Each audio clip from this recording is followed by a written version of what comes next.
Good morning, everyone. It is great to see you here for another edition of Power Hour. I hope everybody's doing really great this Thursday morning. It is so nice to see you.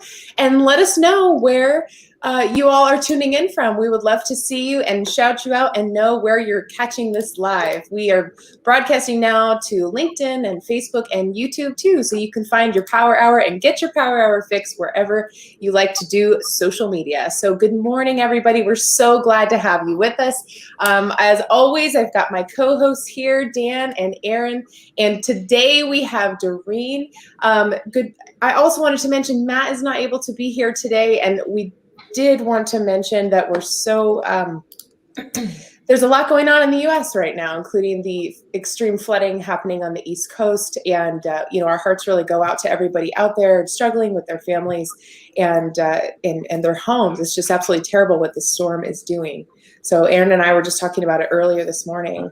Yeah, it's really sad. So that's why Matt's not here, right? Because he's in the Northeast. Dan is as well, but I guess Dan, you weren't hit as hard. I got super lucky. So yeah. Matt sent us photos last night of like a street over with cars completely underwater.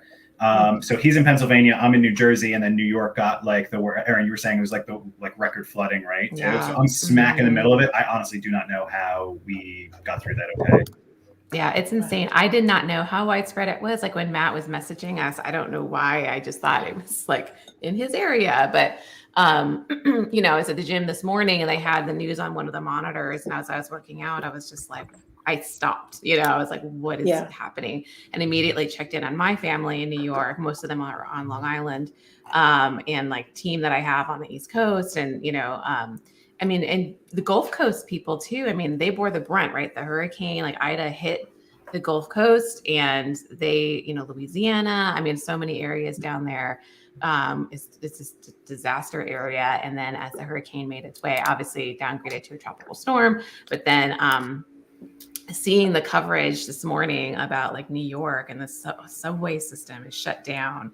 There were buses submerged, there was someone walking their bike and like the water was like almost to his waist, through Queens, the city. It's just insane. So, so we're hoping so that's what Matt's doing right now. He's cleaning out his house and figuring out how to move forward, how to best move forward. And so just, if any of you guys watching have been impacted, obviously if you've been severely impacted, you probably don't have power right now, but or if you know of others, just let us know. Our hearts go out to you guys and whatever we can do to help. As the news was saying, it's the first time New York has been hit with this amount of disastrous flooding, so I'm sure everyone's just like, how do we go what do we do from here? Kind of like when Austin was hit with the snowstorm earlier in the year. We're not equipped for that, and so like, how do you move forward? New York's not equipped for flooding, so anyway, we just wanted to mention it and know that, we're thinking of everybody going through that right now for sure. Yeah. Well, if I lived in New York for a short time, but if there's any group of people in general, I know that have a unique ability to really band together and figure things out come what may. It's certainly those folks too, but I know it obviously affects so many more than that. So our hearts really go out to everybody out there. And, if you're out there, if you're able to, join us or connect with anybody here in the chat, know that, we're here to support you. And of course, feel free to reach out and connect. We're all human and we're all going through challenges and different challenges, but it's so important to stay connected with your network, especially during those hard times. So, anything we can do, please let us know. Yeah, and I see Steve said that his family in Kentucky, they were drenched by this storm. So Steve, we're hoping that your family is doing well, okay, too. Yeah, definitely. Send Matt a note too. Say hi and send him your love. He's cleaning out his office as we speak. So yeah, for sure.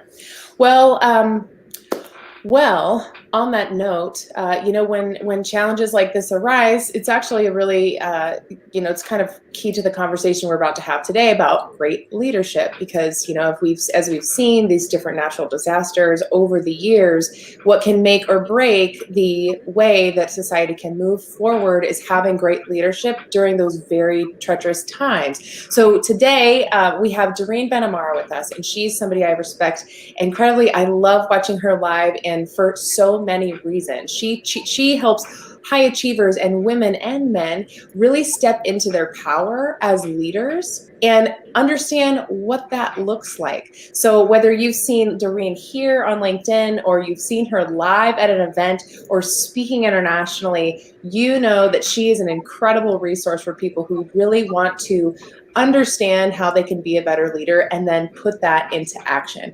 So we're really excited to have her with us today. As you guys know, I'm Claire Davis. I run Traction Resume. I help sales leaders get jobs and make more money with finding jobs they love with professional branding and interview prep. And Dan and Erin, if you guys want to introduce yourselves, and then we'll get started. Yeah. Sure. I also want to say Darine is a badass rock star because she literally stepped off the plane, you guys. She's been traveling since last night, if not before, like messaging us like, I'm going to be there. I'm going to make it. Like, I just got off my flight, connections, like all this stuff. And she's here.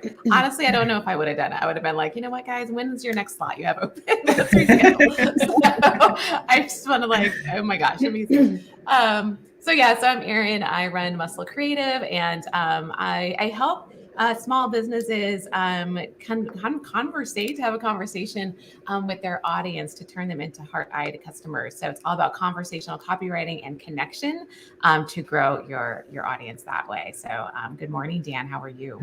I am great. I did have to go check my basement last night, but I was okay. My yard was flooded, but I have 2 sump pumps and they kept up with everything. So I'm very fortunate. But good morning, everyone. I'm Dan. I am a LinkedIn coach, and I help you build your business on LinkedIn through courses, boot camps, and free resources.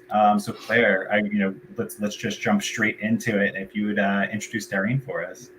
Of course. So, Darine, I think the first time that I saw you was when you were speaking live, and you were sharing with your audience why and how being interrupted can really stop us dead in our tracks when it comes to moving forward. And it's not necessarily because we're not only able to share what we need to share, but it's because we really need to address it. And I think what I really love about the way that you teach is that you don't just stop at theory, but you give people real actionable things that they can try every single day, and right then and there to move them forward through even those smallish feeling situations like mansplaining, being interrupted, other people taking credit when you've actually done the work. And so, I think those types of situations are universal ones. Mm-hmm. And I love the way that you explain, and you also give people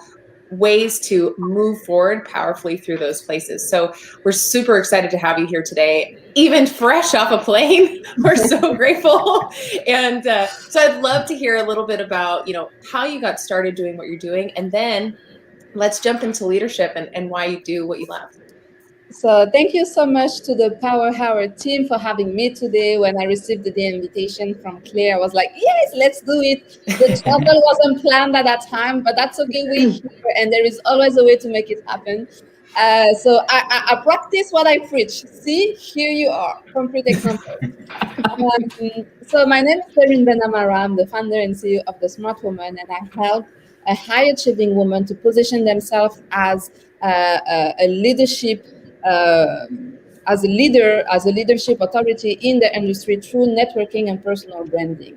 So the why behind is very interesting. I am myself a high achiever, right? And I was working in corporate, and I was so sure of my skills and my strengths. I was a smart woman. I'm a smart woman. So there is nothing basically that could stop me, right? Mm-hmm. So you go, you do, and one day you hit the wall and you don't understand what's happening, and it hurts so badly, right? Nonetheless, I was able to build an international career, a very successful career. By the age of 30, I was hired by one of the advisors to Barack Obama, and so I got to learn firsthand from the big people in this world, being in politics or in business. But the thing is, for 1 year, I was the only one. I was the youngest person in the room, and I was the only woman in the room.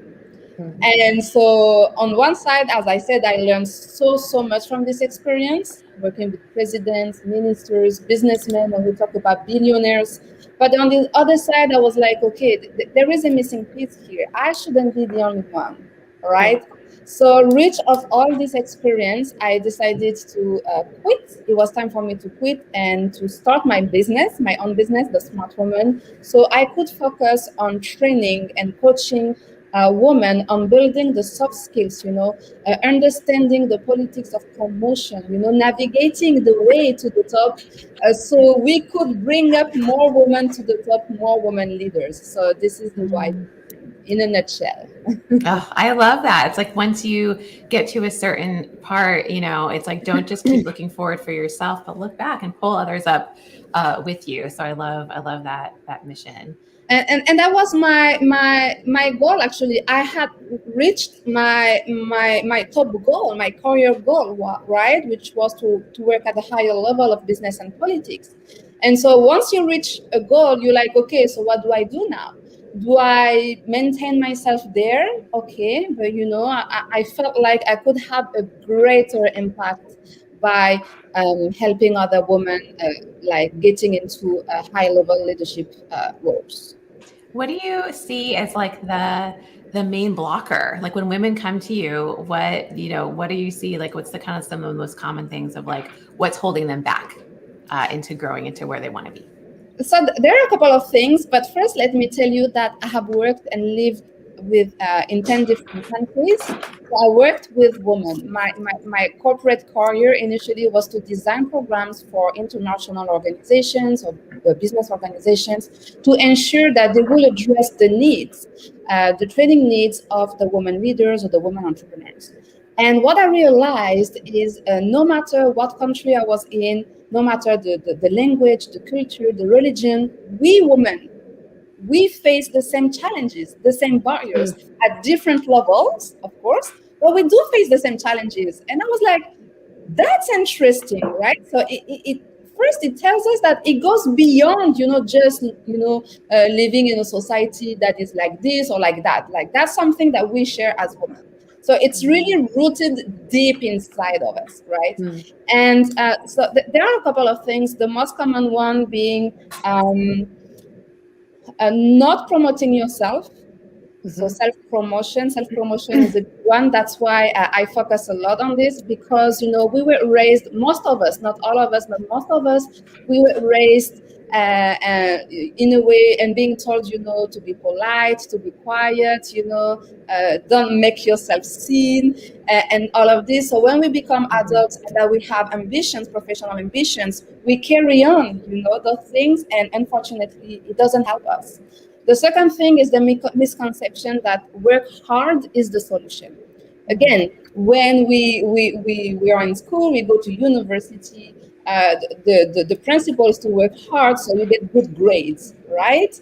And then we repeat actually the same pattern when we are in the workplace. We work hard because if we work hard, we will get great results. So we will get good grades, we will have access and be promoted to leadership roles. When actually, and it's well documented, people are promoted to leadership roles or are perceived as great leaders in their industry based on their potential and on their impact and not on their results, right? And the third one, just to make it short and to keep it short and concise, it's really impostor syndrome.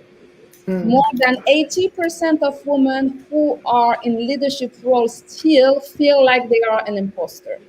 And this is something that we carry on from the lowest level of the corporate world and climbing up the ladder.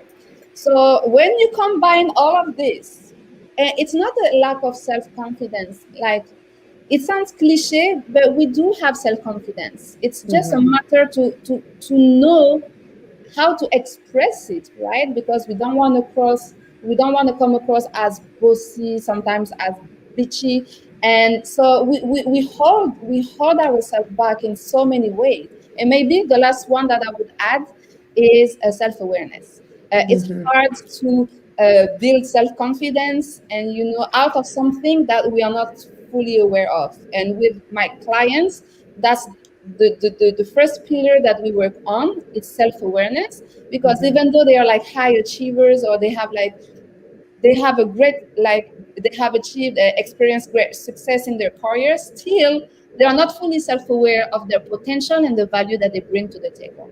So I would say those 4 things are the most common one. Okay. Oh my gosh, the first thing something that really hits home with what you just shared is talking about how 80% or more of people experience this imposter syndrome. And would you say that you're saying this is specific to women or people in general? So men and women experience imposter syndrome. This is not specific to women, but women are disproportionately affected by imposter syndrome. Mm-hmm. I have to say that I work with senior leaders in sales to help them move forward through their career. And it's interesting, this conversation that must happen when it comes to self-promotion, working on your professional branding. There is a bit, we joke that, you have to be able to brag about yourself, but not in a haughty way. It's really just encouraging people to own the value that they bring to the table. And what's so interesting to me is that across levels, from people who are entry level all the way up to C-level, and I don't know if I could say in my experience if it's more with women or men, but I would say that the imposter syndrome is pervasive. It's absolutely it's a universal when it comes to expanding on the value we bring. People are nervous, 1, to take all the credit, and then 2, to tell other people about it. They sort of feel like, well, I get this question a lot. Well, Claire, I was working on a team, so can I really take credit for what we did as a team? And of course, my answer is absolutely, and you should, and you are always a part of a team in some way. Even right now, we're all solopreneurs, right? We're all working for ourselves, right? But we are part of a team. It includes our community. It includes whoever works with or for us. It includes people in our network. There is a team to everything we do. So it's interesting what you're saying, because it truly also affects all levels of people. And I don't know if I expected that when I went into this business. I always thought, okay, if somebody had reached that C level, they've got it dialed. They have got it figured out. They're not going to be nervous in a boardroom. They can present to those angel investors without a problem. But really, it's a commonality. Yes, 100%. And what you're saying is very true. Like, it's universal.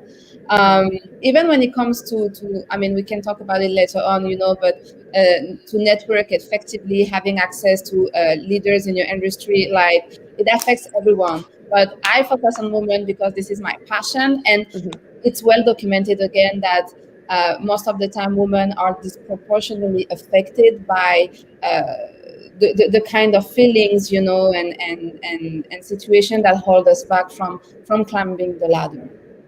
So, Darine, I know you said one of the first things that you said was that you have to be able to promote yourself, and I know that is something that is difficult to do, right? As Claire said, like, it's almost weird to talk about yourself and like be like, look how awesome I am, look at look at all my accomplishments and stuff. So it's like, what's your advice to people? Like, how can you promote yourself? How can you feel comfortable doing it? Of course, and that's a great question, actually. Thank you, Dan, because this is a big misconception that people have when it comes to self-promotion, that it's all about me. Hey, look at me, look how good I am, And that's not at all about it, Self-promotion, and I will link it a little bit to personal branding and positioning, right? It's about positioning yourself from a place of service. How do you use your expertise, your experience, your gift, your talent to serve others, being B2C, B2B, be at the organizational level? How do you transform the lives of the people you work with using your talent, your gift? And self-promotion it's not like something solo. It's from a place of service on one hand, but on the other hand, it's also about promoting the team. You were mentioning that, Claire. as part of a team, we did this, we did that. And so the more you put yourself up front to promote your team, actually, the more you are showcasing your leadership skills, right? Because when you are a leader, it's about pushing others, it's about elevating others. So if you feel uncomfortable at the beginning, and that's something that is way much easier to do, is to start by promoting your achievement as part of a team, right? But then you also have, to lead your path. And so again, you position yourself from a place of service. So when you position yourself from a place of service, it's not about you, but it's about how you use your gift, your experience to help others. Yeah, absolutely. Yeah, you know what's funny? You know what's funny too, Darine, is that sometimes even though it's just me, I'll say we.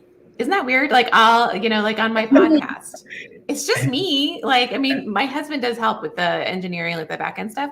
But like, as far as the content goes and the interviews and me actually booking the guests and talking to the guests and everything, it's me, myself, and I, right? And so, but then I've caught myself where I'm like, oh, so, 2 weeks ago when we spoke with, and I'm like, who's this we? But I find myself falling into that trap of like not putting myself out there. And it's like, oh, well, it's a we, but it's not. And so my husband, like Joey, he's pointed it out. He's like, say I. Like, it's not. You are accomplishing this. You're the one building this. It's I, and I'm like, right. So I don't know. It's like, it's just one of those things that I think is subconsciously in some of us, that we automatically revert to we, instead of putting ourselves out there. I feel like that's something that like we do as solopreneurs too, because like, at least for me, from my perspective, right? Like, I have me and then my business. So like, I try, like, I kind of position that as like, like we as the business. And I do have someone who helps me out part-time, but like, it literally is just me. And I like, right. I'll do that all the time. I'll say we and us and, stuff like that. So I've been Christy Christy's like in the comments, like, I've done this too. So yep. I think Dan, to your point. All of us. I mean, I do it too. Listen, I do it too. Like, I would say we, and like, this is just me, myself, and I again, right? Yeah. So that sounds like a real power team though. Right. Yeah, see? And Gabriel says, it's the royal we. Exactly. Well, I remember, especially when I first went into business for myself, I was terrified to market it because it was a small operation. I was writing resumes at my kitchen table, which I still do edit my resumes at the kitchen table. But, I wanted to sound bigger, and it was almost like a confidence thing, right? I was like, okay, it's this team. But then I realized that honestly, for the people that I work with, the benefit is that instead I have more of like a concierge style of service. So it is a one-to-one. And I think that, when I look for a coach or if I look for a mentor, I don't want to work with their team. I want to work with them. So really, I feel like I ended up changing that and started gravitating more toward people who I could really get to know and trust, right? And know that know exactly who I'd be working with. So I feel like it's flipped for me a little bit, where I started with the we, and now I'm like, no, it's just me. And like, yes, it's you and I developing the relationship. But it's also about building your know, like, and trust factor, right? People need to know, like, and trust you in order to start working with you, or to hire you as a coach, or to hire you as an employee, or to promote you, right? So the we is very important, don't get me wrong. But if you keep ignoring the I, the me, myself, and I, then it's hard to build that bond with people that know, like, and trust factor, where they know that, okay, if I sign up, I will be working with her, with him. She will dedicate some time to me, and when we're looking for clients, the clients, they want to feel like they matters, right? They want to feel important. And the best way to show them that they are important to us is to make them understand that I will focus my time on helping you. I will be there with you. I will be by your side. So the I is very much important in order to build that know, like, and trust factor. And again, to position yourself, because positioning is really the key when it comes to growing your business, climbing the ladder, no matter what it is. You have to think about it this way. You want to make it easy, as much easy as possible for people to understand what they can get from you, right? If you keep saying we, us, like it dilutes a little bit, the work that you do and the results that you can get. That's a great point. Sonal is here with us this morning too. She says, hey, I think women should acknowledge imposter syndrome and talk about it more.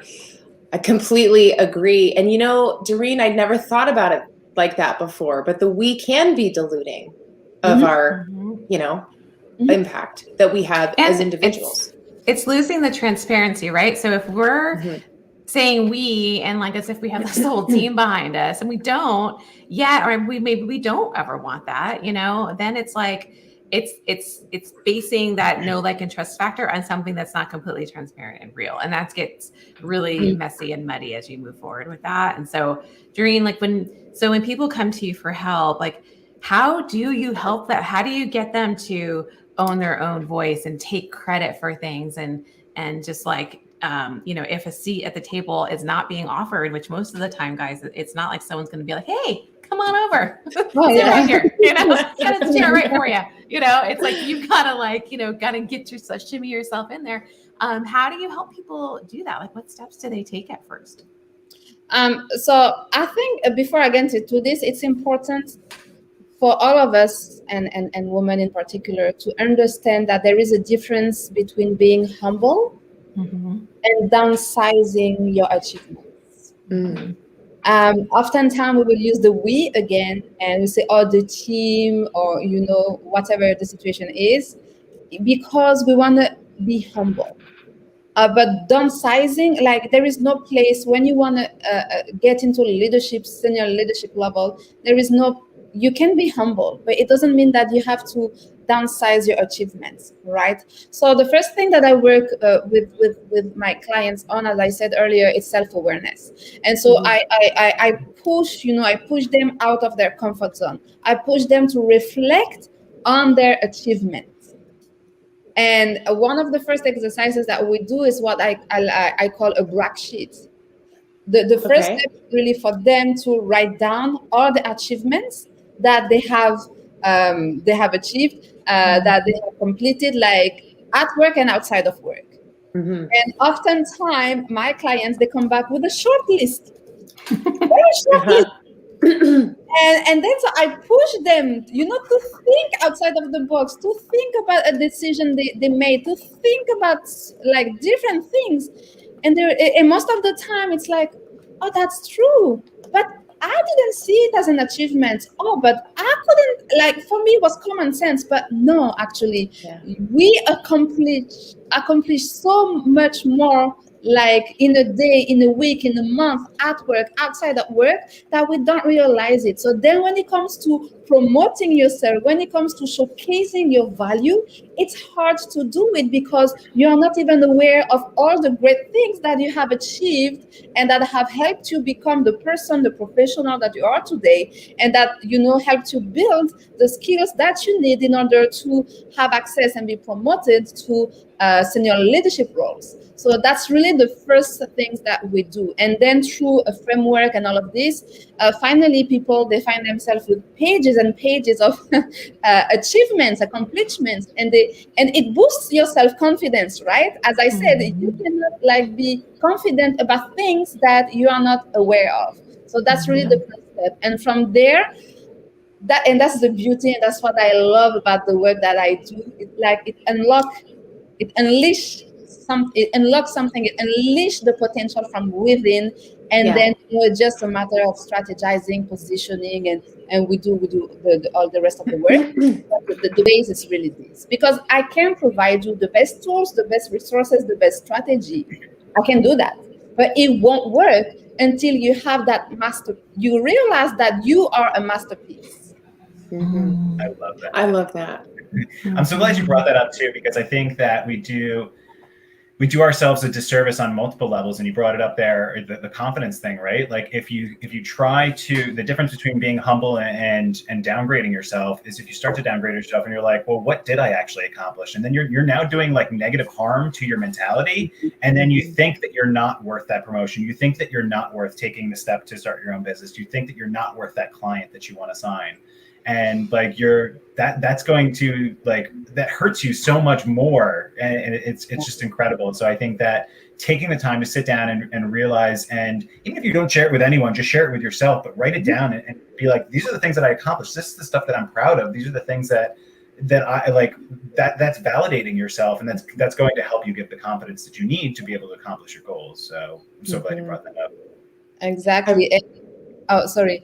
But just to add a little bit of practicality to this, once you start writing, update your brag list every 2 weeks and like keep it close to you. So when imposter syndrome kicks in, knocks on the door, you go back to your list, you read it, and you remind yourself how good you are, so you can kick him out. Oh, that's such a great point. I love that. Someone encouraged me to do that a few years ago, and they said, when you start feeling like, I don't know if anybody would want to work with me, why would they ever listen to me? They said, write down some of your client wins on a Post-it note and put them around your house, put them on your mirror, put them in your car. And so when you have those inevitable low points, which, let's face it, whether you're looking for a job, especially in the tumultuous market that is today, or you've got your own business, being able to bolster your confidence by remembering why you really do impact others and how it's made a difference for them keeps you afloat. It helps you remember why you're in this business in the first place. I had one thing you mentioned earlier, Darine, which I really liked, was not only focusing on the achievements that you have done at work, but also in your personal life,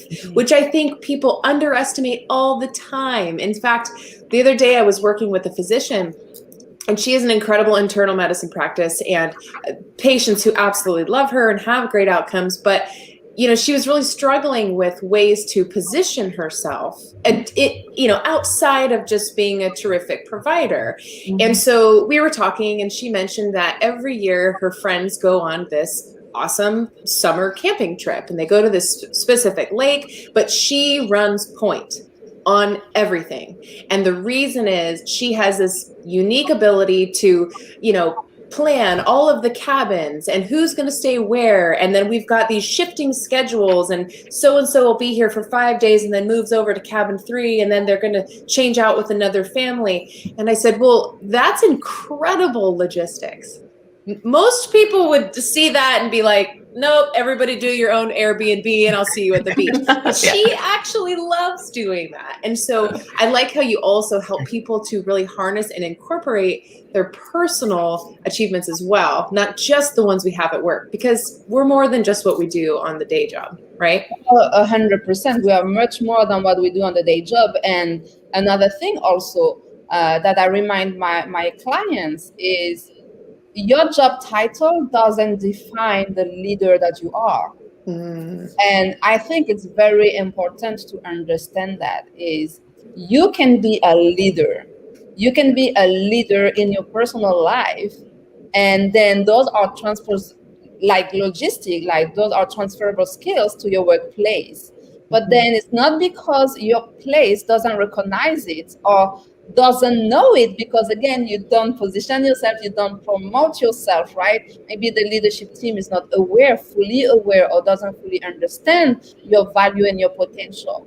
But your job title doesn't define who you are as a professional, and your job title doesn't make you a leader. That's very important. Do you feel that oftentimes people will confuse manager with leader and think that they are the same thing? But really, you can be a manager but not be a leader, and you can be a leader but not be a manager. That's very true. So I'm very selective of the clients that I work with. So to be completely transparent, the clients I work with, they are like true leaders, so they are not a manager who believe that, you know, there is no this misconception or this confusion with my clients. But outside of that, of course, I think a lot of people actually, you know, get confused between being a manager and being a leader. Being a leader is about inspiring, is about impacting, is about empowering people to make decisions, to guide them towards like a direction, right? That's what true leaders do. Manager, like it's being about able to organize the team, to lead the team, to make the work done at the end of the day, right? But yeah, outside of the scope of my work, yes, this is a big confusion, I would say. There's that phrase that it's, what is it? If serving is beneath you, then leading is beyond you, right? Because it goes hand in hand. It's like, if you don't have that mindset of like, and leadership, a lot of it is putting people ahead of you, moving people forward, you know, it's not about you. And it's like, you're kind of taking a step back into the background almost, you know, and just like empowering people to do their thing and to hone their skills. Right. Yeah, 100%. So if folks, you know, for everyone who's listening, and you know, I see a lot of people in the chat. You know, Christine, Christy, Brian, Sonal, so many leaders here in the chat in their own right. But if someone is really craving a leadership position or forward progression through their career or in their business, you know, Darine, what can they do to start making those moves? You know, what can they start working on to grasp more of a leadership role? What do they need to do? Again, they need to position themselves. I'm going to be repetitive, but this is where the meat is, right? You have to build your leadership status. Okay, you are a leader. Maybe you showcase it in your day-to-day job, you know, or people tell you that, oh, you are a great leader, but you need to own it, and you need to build your leadership status. And something that I feel when I talk about personal branding, it's overused. It's like it has been a buzzword, but personal branding has been around forever, right?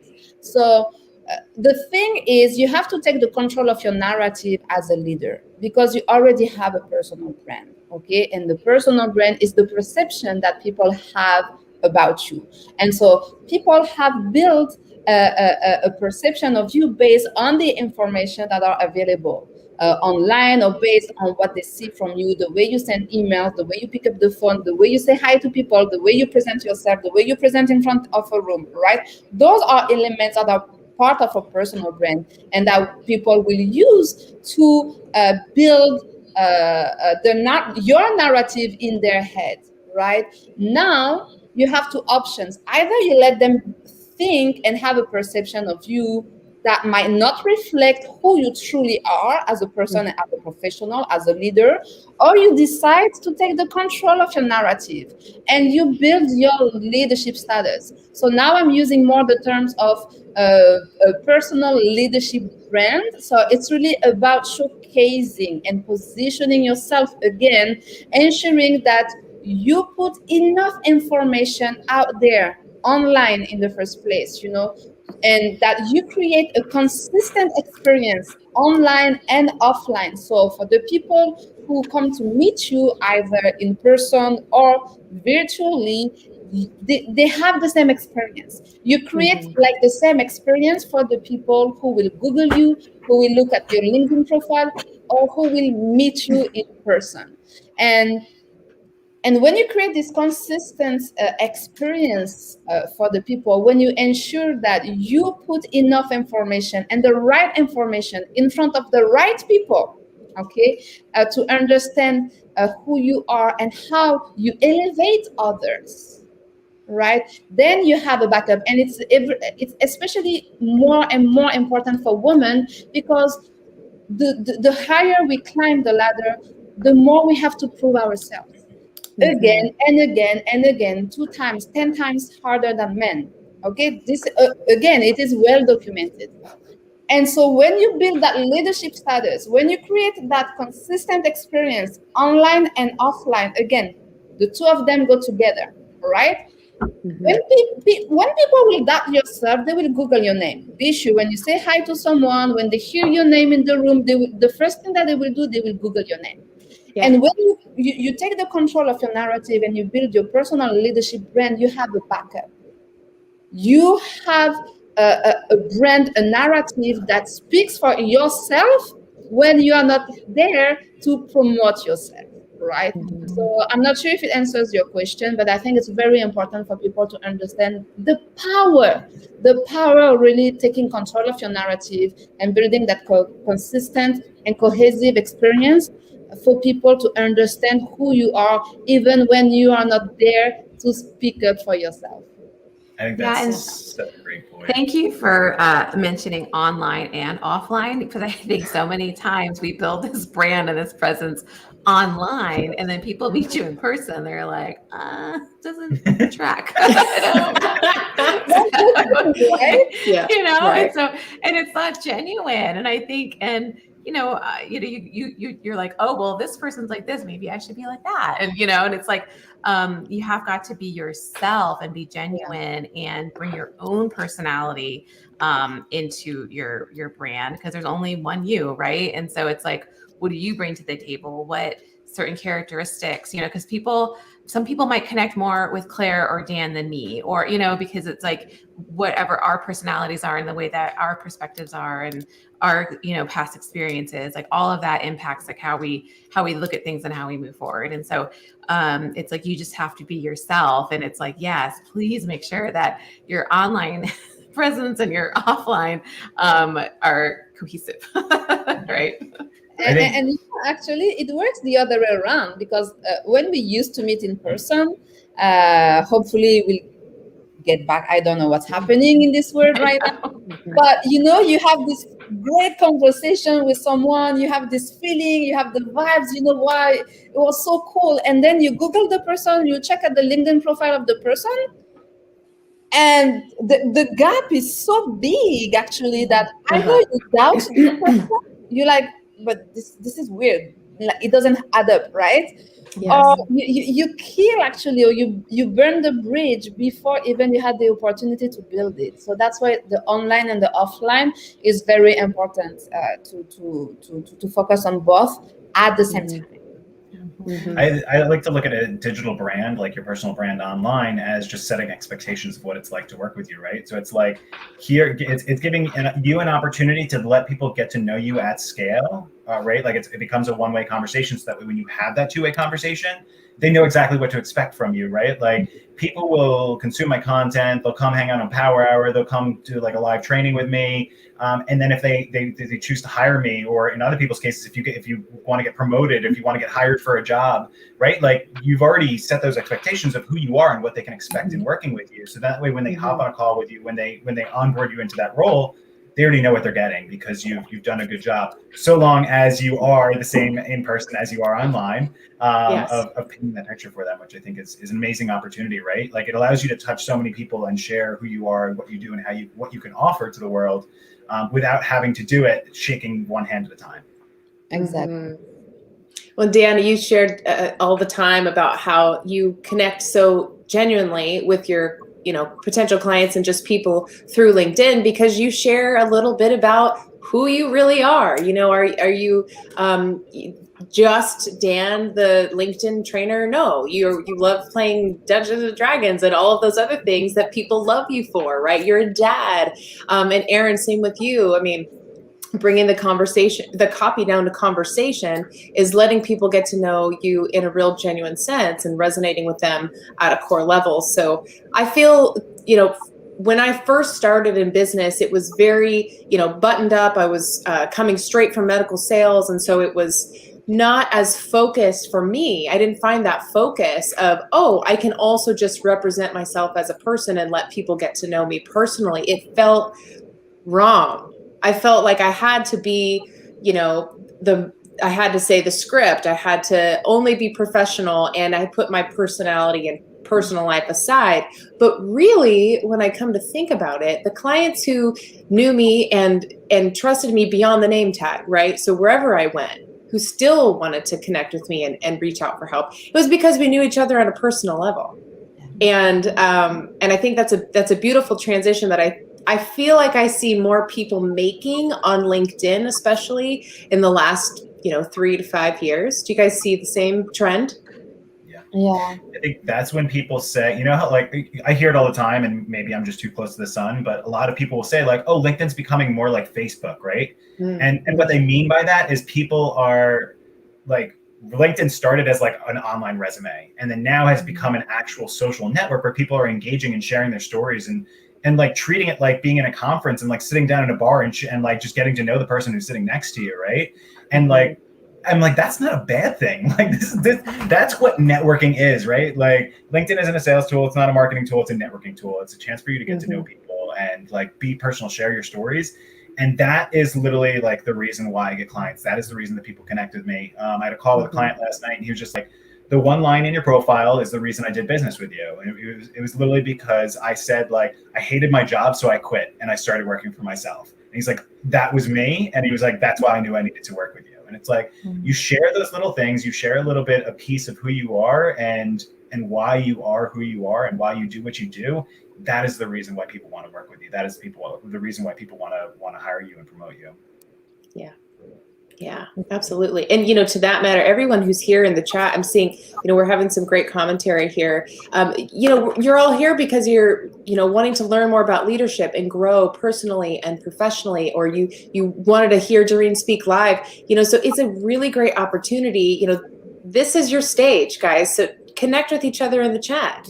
Connect with each other over the fact that you want to harness the power and step into your power as a leader and into your true authenticity as a leader and what that means and grow together. So be sure that you guys take this opportunity too to connect with each other. Everybody who's in the chat today, it's a powerful tool. It's no longer, like you said, Dan, what it used to be, the online resume. So yeah. And I saw in the comments, Christy was like, Erin, can you repeat that quote? So so it was and some people have said it in the comments too, but if serving is beneath you, leadership is beyond you. So that was the quote, but I think some people have talked about it in the chat as well. But Darine, we are headed toward the top of the hour. And so obviously people, guys, if you have questions for Darine, please put them in the chat there. But Darine, we always ask people, like, what is something someone can implement today to move forward? And also would love to give them access to a download or, some sort of a tool that people can move forward with too. Sure. So what you can start doing today, and I think I wanna continue on storytelling, right? Because this is a big piece of leadership and of building career success. No matter what success is to you, right? It's really this ability to make that connection on an emotional level with people. And that's not something that you learn in books. That's not your expertise. That's not your results, your hard work that will create that connection with people. It's your story. So now the question that I get asked often is, but what do I do? What do I say? I don't know. And first of all, there is a difference between private life and storytelling. Okay, your private life remains private. Okay, this belongs to you. Now, when it comes to storytelling, when building your leadership status, it's really to select the chapters of your life, the stories of your life that have, the life experience that you went through, being the good, the bad, and the ugly, that have helped shape the person, the leader that you are today, right? And so when you're willing to share those chapters of your life experience, lessons learned, the setback, the barriers you face, as long as you teach something to your audience, there is no limit to what you can share. But it has to make sense with, what you are trying to build, with what you want to be known for. So that's really the first step that you can start implementing today, is to think about, okay, what are the experiences, personal experiences, professional experiences that I've been through? What are the lessons that I have learned from it and that I want to share with my audience so I can teach them something? But beyond teaching them something, you will create that bond, that emotional connection, because they will realize that, oh, but this was me, or this is me now. So if she or he overcome this, I can do it too.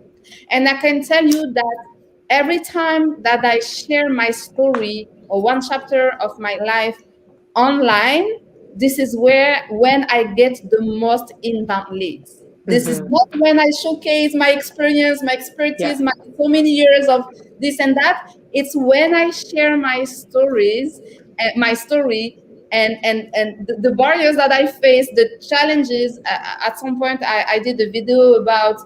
It was named "I Was Burning Out and No One Knew It." Right? And I know this is something taboo for a lot of people, and that's something that a lot of people go through alone. But what I did, this was my situation.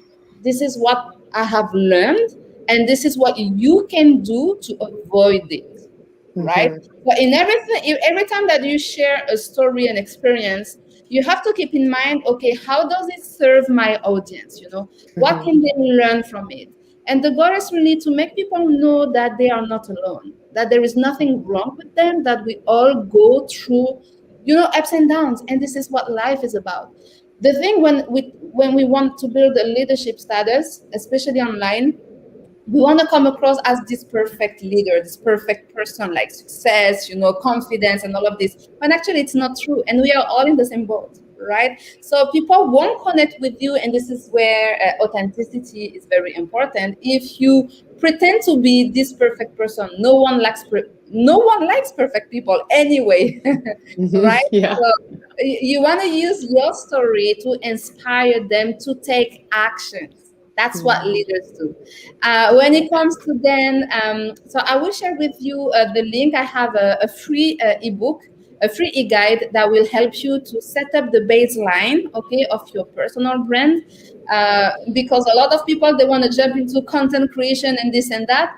But if you don't have a strong baseline, and if you are not clear about what you want to be known for, you will quickly be stuck. Oh, but what do I say? What do I post? Or what topic do I talk about? So I will share the link with you. And for anyone who want to unleash their leadership potential and position themselves as a leadership authority in the industry, you can contact me here on LinkedIn, Darine BenAmara. Send me a DM. This is the fastest way to reach out to me. Or you can visit my website, thesmartwmn.com.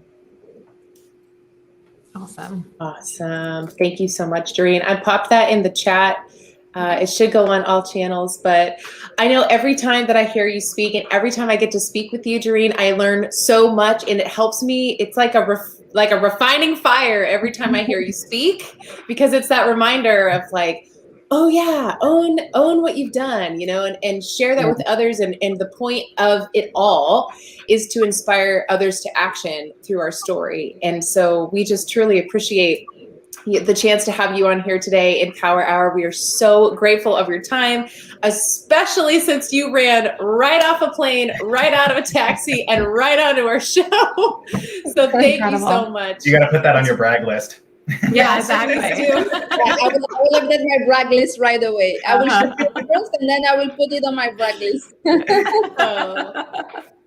Oh, so awesome. So you guys, if you're not following Darine, make sure you do it today and check out that free e-guide that she mentioned earlier. And, thank you guys, everyone who's been here in the chat. Thank you for your questions. And I noticed a lot of folks are out there on the East Coast today, whether it be Pennsylvania, Kentucky, New York, New Jersey. We see you and our hearts go out to you. And if you need anything, please keep in close communication with us and send us DMs. We're here for you and we stand with you. So thank you so much for your time today. We always say that time is our most precious commodity, and the fact that you chose to spend it with us this morning is really special. So thank you all for your time. And Dan and Erin and Darine, thank you too. And thank you so much for having me today. It was awesome. Thank you so much. Awesome, guys. Well, we'll see you all next week for another version of Power Hour, and we wish you a wonderful week till then. Take care, guys. Thank you so Thanks, much. everyone. Bye-bye. And thanks, Claire, too. Oh, my pleasure.